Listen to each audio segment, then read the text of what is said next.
c'est le village de l'élève où nous souhaitons mettre en lien les différents prestataires professionnels, associations et autres qui acceptent l'élève comme moyen de paiement, dont la monnaie est un outil d'échange et qui crée du lien commercial certes, mais qui crée du lien entre les différents partenaires de la société. Je suis couturière et en fait j'ai vraiment à cœur de donner une seconde vie aux vêtements. Soit je crée des créations, je fais des créations, notamment à base de tissus recyclés, de vêtements recyclés, notamment des jupes en t-shirt recyclés. Je peux faire des sacs, j'essaye de me laisser guider aussi un petit peu par ce que je trouve, par la matière que je trouve pour mes créations. Alors le café de spécialité, en fait, c'est des cafés, ce qu'on appelle pure origine. C'est-à-dire que je ne fais pas de mélange, je ne fais pas de blend. Ce sont des cafés qui viennent donc de diverses origines, de divers pays, essentiellement des 100% Arabica.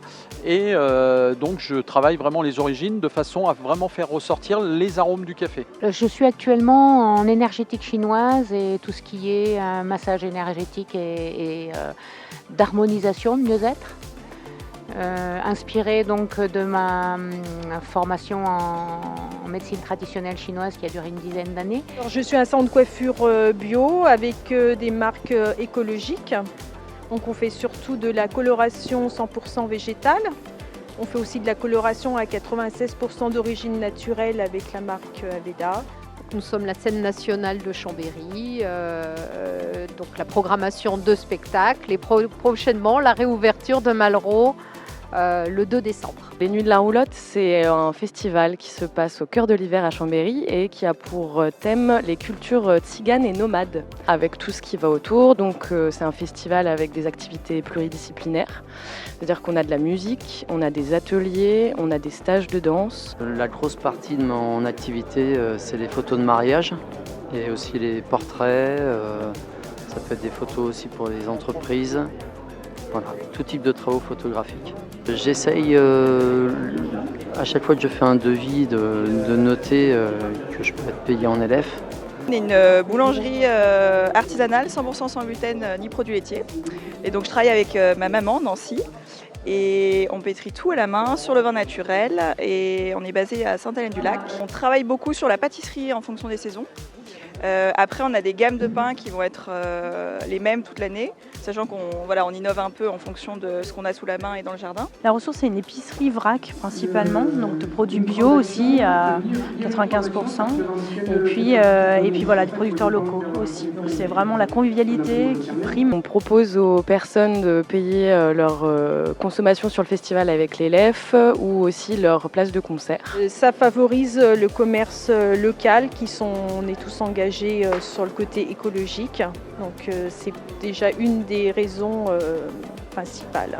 Nous prenons la monnaie l'élève depuis 5 ans, parce que pour nous c'était évident. En fait, Malraux contribue de par son activité à l'économie locale, de par les restaurants, les hôtels, puisque il faut loger tous les artistes qui viennent. Il était évident que l'élève faisait partie des choses qu'il fallait pouvoir proposer à Malraux. Et surtout, il y a certaines personnes qui utilisent l'élève qui ne venaient pas à Malraux. Donc c'est de donner la possibilité à tout un chacun de pouvoir avoir accès au spectacle. J'ai trouvé le concept très intéressant puisqu'il favorisait l'activité locale, permettait de développer le potentiel des gens, des professionnels. Nos distributeurs nous payent en élève. On peut se payer une partie de notre salaire en élève. Les clients nous payent en élève. On fait vraiment tourner les élèves à notre échelle. C'est vraiment une relation de confiance et c'est ça, de savoir d'où vient, à qui tu donnes ton argent. Et pour moi, c'est un vrai pouvoir. On utilise l'élève là depuis notre création, depuis 3 ans. On travaille avec les producteurs locaux principalement. On va avoir à peu près 50% de nos produits en épicerie qui sont des producteurs locaux. Et on essaye avec eux justement de développer l'élève aussi, parce qu'il y en a beaucoup qui ne connaissent pas encore. Donc petit à petit, on commence à en avoir de plus en plus. Et ce qui se passe là actuellement derrière moi, c'est une démonstration de l'élève numérique. Parce que jusqu'à présent, l'élève n'était que des billets papier.